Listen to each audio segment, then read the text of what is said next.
I am here with the original, the real Air McNair. Coach Fred McNair, how are you? I'm doing great, man. It's a pleasure, man. It's good to be here, man. Congratulations. Congratulations on making it to the 2019 Celebration Bowl. Awesome. You Awesome to excited? be here. Very excited. That's Mostly excited about this football team Yeah. that we have, and the guys are coming back to, especially the seniors, planning their senior year here. Last one. Isn't that something?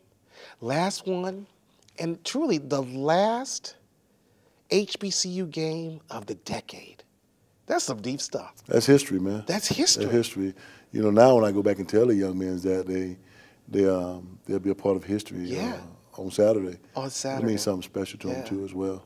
You're working with some great young men, really amazing young people.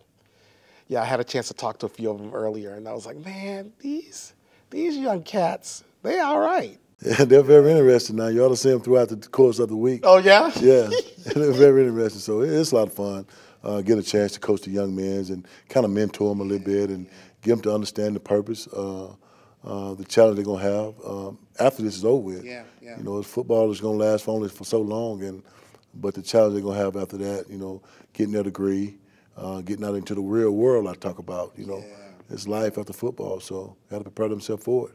What are some of the lessons that you've really tried to instill in them in the time that you've had them? Besides the football lessons, what are some of the life lessons that you've tried to instill in these young men? You know, becoming young men, becoming good leaders. I always tell them one day you're gonna have a family, you know, and it's gonna take a good man to raise a family. So having a wife and kids and those things that goes along with it.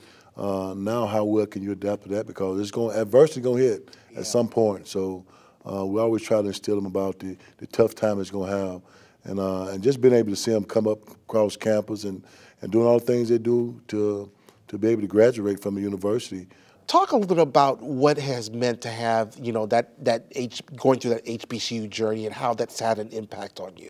I tell you what, I've been around the PWIs and all those schools, and you know, of course, I am a graduate from Alcorn State University, and being around the HBCU world, and I tell young men today, even out in the world of recruiting, there's no better experience than it.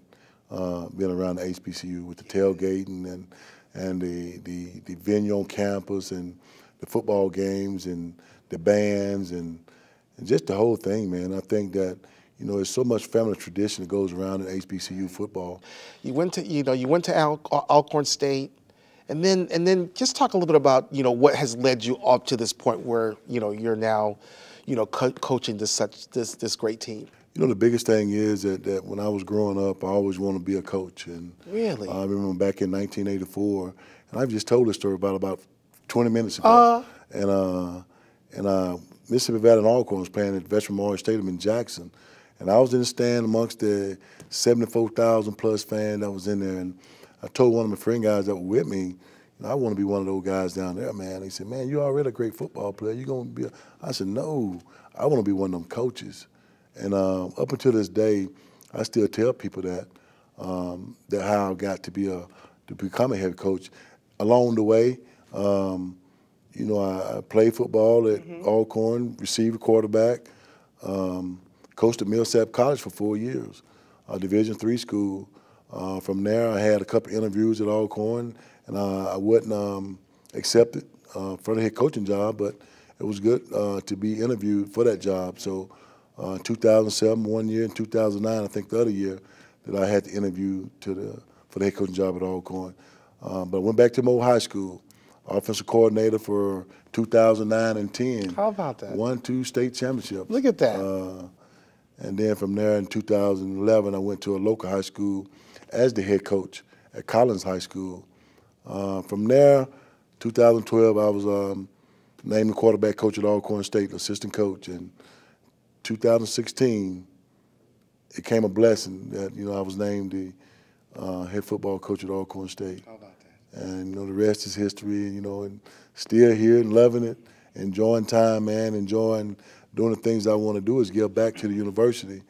If I were a young man in one of your audiences, and you're giving a little bit of a motivational speech, what would be maybe one or two things that you want to get across to me that you say this is something that I hope you carry as you continue in your journey? You know, a lot of young men is wanting that quick fix. They want it right now. They want it right now. They don't have to work for it. And the thing that really that strikes me when I talk to young men that want to be successful is patience. It's patience. You have to work for it. You have to have patience. It's not going to come all at once. But that's the biggest thing. I think patience. Sometimes I really talk to kids about. Coach McNair, thank you so much for spending a little time with us. We really appreciate you. Thank you for what you're doing to really instill these wonderful lessons into these young men that go far and beyond playing football. And know that you are truly making a difference, not just for these young people, but for generations to come. That's pretty amazing. It's a great venue for us, man. Yes, it's going to be awesome. HBCU football. Yes, HBCU football.